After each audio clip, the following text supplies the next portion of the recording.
साहेब निवृत्ती जगताप. आज मी या दूध व्यवसायात गेले 8-9 वर्षापासून कार्यरत आहे आणि आम्ही हा गोटा पूर्ण स्वतः आम्ही विकतो, म्हणजे लेबर किंवा माणूस या गोट्यात लावत नाही. आणि माझा एक वैयक्तिक असा अनुभव आहे, मी बऱ्याच दिवसापासून अगोदर बऱ्याचशा कंपनीचे सोग्रास वापरले, पण आता ह्या गेल्या 21-25 दिवसापासून बारामती ॲग्रोचं मॅक्सक्रीम वापरतोय. तर मला एक असा थोडा एक अनुभव थोडा आल्यासारखं वाटतं आहे की यातून SNF आणि फॅट थोडं वाढलं आहे. एक 2-2 पॉईंटचा दोन्हीला फरक पडला आणि गायीच्या तब्येतीत थोडी सुधारणा झाली. तसेच गायीची जी शेण आहे, शेणात घट्ट पण आलेला आहे. गायीच्या पहिले पातळ शेण करत होत्या, त्यापासून आता जवळपासून हे बारामती ॲग्रो सोबत आपण वापरतोय तेव्हापासून आपल्याला गायीच्या पचनक्रियेत सुधारणा झालेली आहे आणि फॅट आणि SNFमध्ये सुधारणा झाली आणि किंमत ही तीच आहे.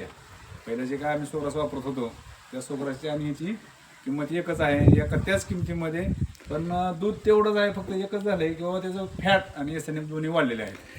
तर तुम्ही आपल्या पारंड्या तालुक्यातील शेतकऱ्यांना काय सांगाल?